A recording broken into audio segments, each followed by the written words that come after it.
ఫైనల్గా ఒక ఇంపార్టెంట్ ఒక ఇంటర్నేషనల్ క్రిమినల్ ని అనకాపల్లి జిల్లా పోలీస్ అరెస్ట్ చేశారు. దానికి సంబంధించిన డీటెయిల్స్ వచ్చాయి. తమిళనాడు రాష్ట్రంలోని రామనాథపురం జిల్లాకు చెందిన షేక్ అజ్మల్ ఖాన్, అతను నర్సీపట్నంలో ఉంటున్నాడు.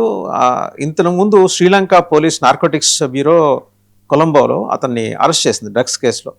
దగ్గర అప్పట్లోనే 400 ఒక అర కేజీ మెథాంఫెటమైన్ అండ్ అలాగే 8 కేజీల హషీష్ ఆయిల్ అప్పుడు స్వాధీనం చేసుకున్నారు. 2022 నుంచి 25 వరకు శ్రీలంక మ్యాగజైన్ జైల్లో ఉన్నాడు. తర్వాత బూస్పా హై సెక్యూరిటీ జైల్లో కూడా ఉన్నాడు. ప్రస్తుతం అతను బెయిల్పై విడుదలైన తర్వాత ఇక్కడికి వచ్చాడు. శ్రీలంకలో ఉండి కోర్టు విచారణకు హాజరు కావాల్సిండగా అక్కడ పాస్పోర్ట్ అధికారుల దగ్గర ఉన్నప్పటికీ కూడా సముద్ర మార్గంలో భారతదేశంలోకి వచ్చాడు. ఇక్కడికి వచ్చిన తర్వాత తమిళనాడు రాష్ట్రానికి చెందిన రాజు అనే వ్యక్తితోటి సంబంధాలు పెట్టుకొని ఆంధ్రప్రదేశ్ ఏజెన్సీ ప్రాంతాల్లో గంజాయిని సేకరించడం, తరలించడం. సో ఫైనల్గా ఏంటంటే నిన్న లేట్ ఈవినింగ్ ఈ was taken in to custody అని చెప్పేసి అనకాపల్లి ఎస్పీ కార్యాలయం నుంచి సమాచారం వచ్చింది.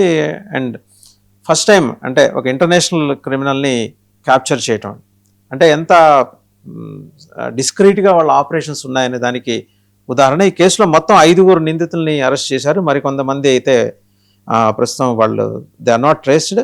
వీళ్ళందరినీ కూడా 11th additional magistrate Anakapalli remand నిమిత్తం హాజరుపరుస్తున్నట్టు అనకాపల్లి ఎస్పీ తెలియజేశారు. So major achievement Andhra Pradesh. So ఇప్పుడు ఆయన పేరేంటండి? అజ్మల్ ఖాన్. అజ్మల్ ఖాన్. ఇంకోవైపు నిన్ననే జరిగింది ఇది యాక్చువల్లీ ఫిబ్రవరి నెలలో జరిగింది.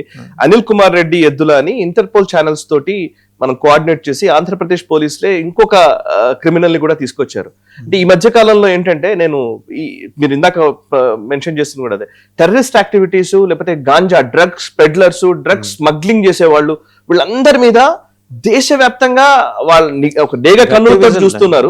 ఆంధ్రప్రదేశ్ లో కూడా మనం టెర్రరిస్ట్ యాక్టివిటీలో పాల్గొన్న వాళ్ళని విజయవాడలో కూడా కొంతమంది అరెస్ట్ చేశారు సార్. విజయనగరం, కాకినాడ, విజయనగరం, కాకినాడ, విజయవాడ, ఈవెన్ కిందకొస్తే అటు చిత్తూరు ఆ ప్రాంతాల్లో కూడా టెర్రరిస్ట్ యాక్టివిటీ గతంలో మనం చూసాం.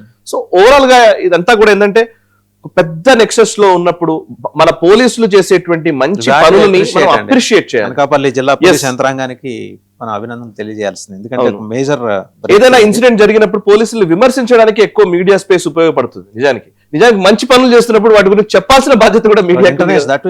Exactly we have to appreciate them. So ఇవి ఇప్పటివరకు ఉన్న updates. And thank you very much for watching time to ask programme with Sai Krishna.